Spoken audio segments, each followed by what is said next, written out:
Bonjour.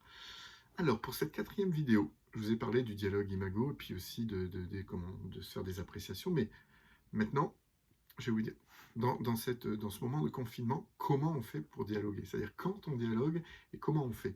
Ce qui est important, c'est que celui qui a souvent envie de faire le dialogue, il y en a toujours un qui est plus maximiseur, un autre plus minimiseur. J'expliquerai une prochaine fois ce que c'est que maximiseur, minimiseur.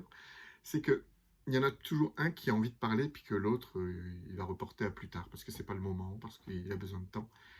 Donc c'est vraiment important pour pas que ça soit toujours la même personne qui ait l'impression de demander, que vous puissiez vous fixer des rendez-vous. C'est-à-dire que tous les jours, surtout dans cette période de confinement, je vous invite vraiment à prendre un rendez-vous ensemble, sur agenda, dire voilà, à telle heure, on se fait un dialogue. Pourquoi? Parce que sinon, il y en a toujours un des deux par expérience, moi je suis celui qui m'enfuyait.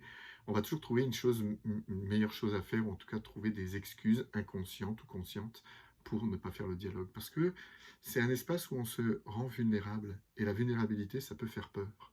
Donc c'est vraiment important de se donner rendez-vous. Donc ça, c'est une chose importante. Et puis, dans un premier temps, c'est vraiment de vous faire une appréciation par jour, c'est-à-dire que trouver un moment pour vous faire une appréciation. Ça peut être au coucher, comme on l'a dit, mais vous pouvez aussi décider d'en faire une le matin ou une l'après-midi. Voilà. Voyez entre vous quand vous faites un dialogue. Maintenant, s'il se passe quelque chose de difficile dans la relation, si à un moment vous vous sentez agacé, mais c'est intéressant, c'est important de ne pas le dire sur le moment. C'est important de dire à votre partenaire, voilà, il y a quelque chose qui m'a déclenché ou qui m'a impacté. Est-ce que tu serais d'accord pour qu'on puisse en parler plus tard? Et à quel moment ça serait intéressant pour toi?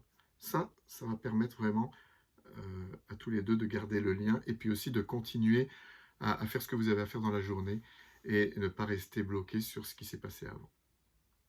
Voilà, bonne journée.